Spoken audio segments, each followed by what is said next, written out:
السلام عليكم ورحمة الله تعالى وبركاته، ومرحبا بالجميع وتحية إليكم من جديد. برنامج اليوم هو برنامج مهم موجه خاصة إلى الإخوة والأخوات الذين لديهم تساؤل عن ألم شمل عائلي إلى الولايات المتحدة الأمريكية.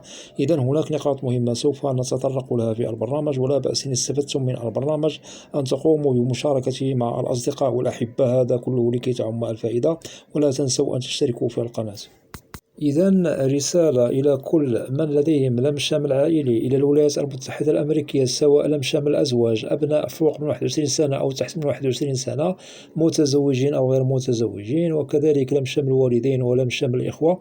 عليكم بالصبر والتحلي بالإرادة الإيجابية لكي تصلوا إلى المبتغى والمراد، لأنه كل الفئات التي نقدم عليها للم الشمل العائلي قانونها يختلف من فئة لأخرى.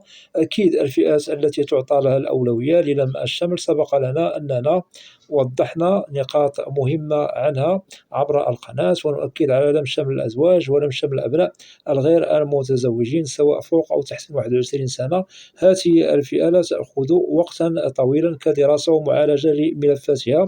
كذلك هناك لم شمل الوالدين، كذلك لا تأخذ وقتا طويلا لإتمام الإجراءات ودراسة للملف. إلا لم شمل الأبناء المتزوجين وكذلك لم شمل الإخوة، هاتان الفئتان تأخذ وقتا ومدة أطول من الفئات المذكورة سالفا، قد تصل إلى 14 سنة كأقصى حد، وقد تزيد على 14 سنة. لهذا أنصح كل من هم مقدم لهم على مختلف الفئات يجب أن تنتظروا الوقت المحدد للفئة التي أنتم مقدمون عليها بثبات ويقين من أن إجراءاتكم تتبع لقانون هجرة أمريكي يسري على كل فئة بعينها بنظام، ولا يظلم أيها الشخص مقدم له على لم الشمل من طرف أهله بأمريكا، لأنه القانون المتعلق بلم الشمل العائلي هو سريع المفعول على كل الفئات بدون أن يظلم حق المهاجرين الذين هم مقدمون معاملات على اختلاف الفئات المختلفة السالف ذكرها. إذا عليكم أن تنتظروا دوركم الساري على كل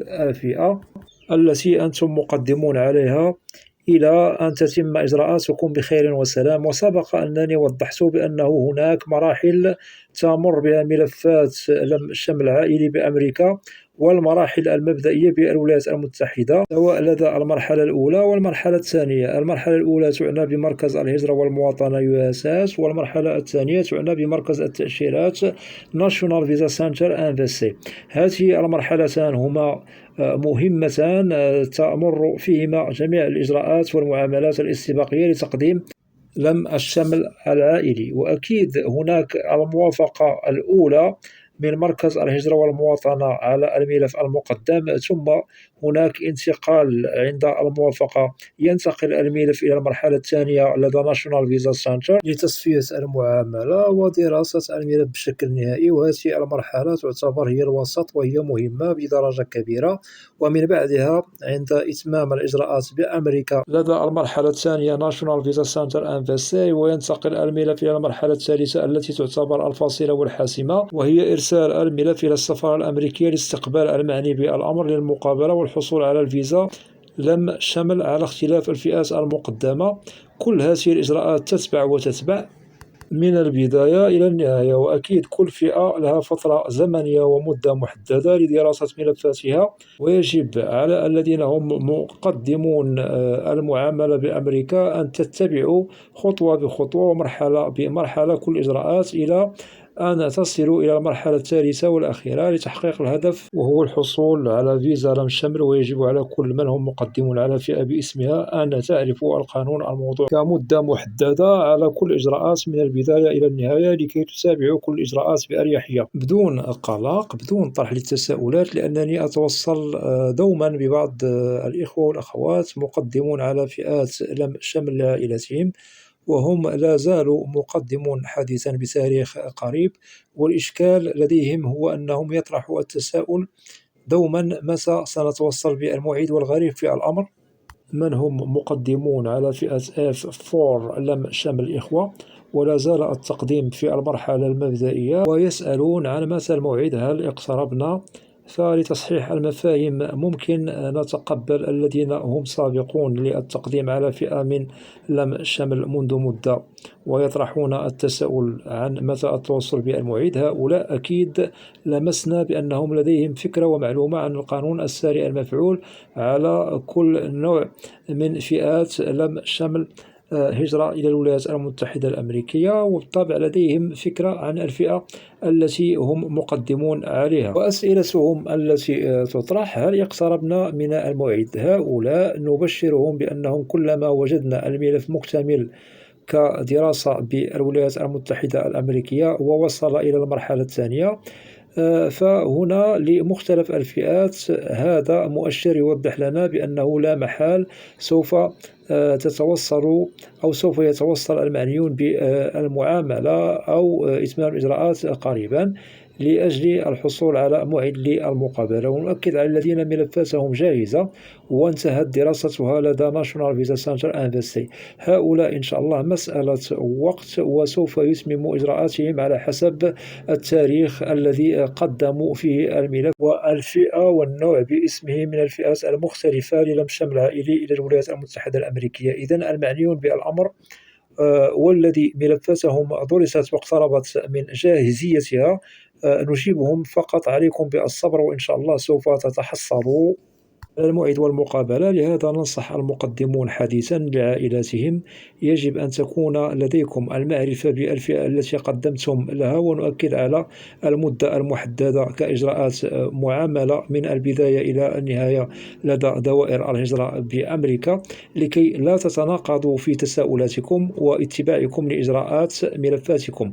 لأنه كلما عرفتم المطلوب منكم من البداية إلى النهاية. أكيد هذا يشمل احترام المدة المنتظرة كإجراء على الفئة المقدمة للم الشمل، وكذلك تقديم كل ما هو مطلوب منكم من وثائق مهمة، فهذا سيخدم مسار انتظاركم للمعاملة التي قدمتموها بأمريكا في أحسن الظروف والأحوال. وأكيد تظل المدة هي المهمة. دراسة الملف لازم أن تلتزموا باحترامها ريثما يحين الدور على ملفكم، آنذاك ستتم إجراءات ملفكم بخير للحصول على الموعد، بدون أنه نجد لديكم الحيرة والقلق وطرح التساؤلات عن متى الموعد أو هل اقتربنا من الموعد، لأنه الذين هم مقدمون قبلكم لهم الأولوية وأنتم بعدهم أنتم اللاحقين بهم. هذا هو القانون المعمول به لدى قانون الهجرة الأمريكي والمتعلق بلم الشمل العائلي. إذن لازم علينا أن نعرف ما لنا وما علينا وما هو المطلوب منا من بداية تقديم ملفاتنا بأمريكا للعائلة إلى أن نصل إلى نقطة الفصل والحسم، إتمام الإجراءات بسلام. ومن جديد قانون الهجرة الأمريكي لا يظلم أحدا، والأولوية تعطى لبعض الفئات للهجرة عن طريق لم الشمل، وهناك فئات تتأخر مدة معالجة ملفاتها. هذا هو القانون الساري المفعول لدى قانون الهجرة الأمريكي المتعلق بلم الشمل العائلي. لهذا أنصح الإخوة والأخوات المقدم لهم من مدة طويلة بأمريكا، وأؤكد على لم شمل الإخوة ولم شمل الأبناء المتزوجون: عليكم أن لا تقلقوا، واعلموا بأن مدة إتمام إجراءاتكم تأخذ وقتا أطول، هذا للتأكيد ولعلمكم. وفي الأخير لا محال ستتم إجراءاتكم بسلام وتتحصلوا على موعد للمقابلة. فقط عليكم أن تتابعوا مسار ملفاتكم بثبات وتتابعوا إجراءاتكم خطوة بخطوة إلى أن نصل إلى الوقت المحدد الساري المفعول على لم شمل الإخوة والأبناء المتزوجين.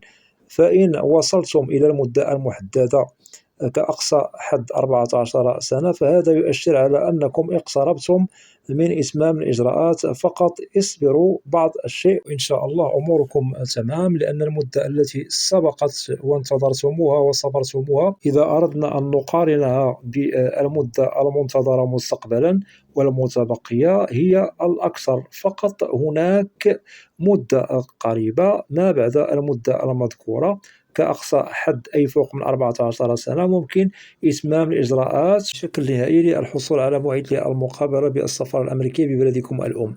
وهذه المدة التي تأتي فوق المدة المحددة تختلف من ملف لآخر. هناك من يتحصل على الموعد في المدة المحددة والتي سبق ذكرها 14 سنة كأقصى حد، وهناك من ممكن لهم أن يتحصلوا على الموعد للمقابلة ما بعد هذه المدة المحددة. بالطبع المدة التي هي فوق 14 سنة سوف نقارنها بالمدة التي سبقت، هي قليلة، هذا لكي تطمئنوا.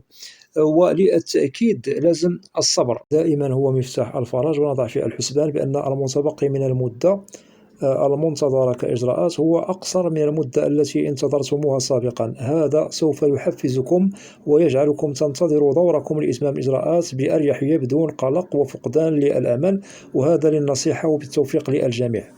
وأتمنى من الإخوة والأخوات الذين لا زالوا لم يشتركوا في القناة أدعوكم للاشتراك في القناة وتفعيل زر الجرس ليصل إليكم كل جديد، ولا تنسوا أن تدعمونا دائما بلايك لكي نصل إلى أكبر نسبة من المشاهدة. وبالنسبة للقناة محتواها كامل وشامل عن الهجرة والمهاجر إلى الولايات المتحدة الأمريكية بشكل عام وكتعرف، وإذا لديكم أسئلة ممكن طرحها كتعاليق عبر القناة، وسوف تجد الإجابة عبر البرنامج المعروف في القناة، برنامج أسئلة وأجوبة، لأنني لا أستثني منكم أحدا. وأود أن أشكر جزيل الشكر كل إخوة والأخوات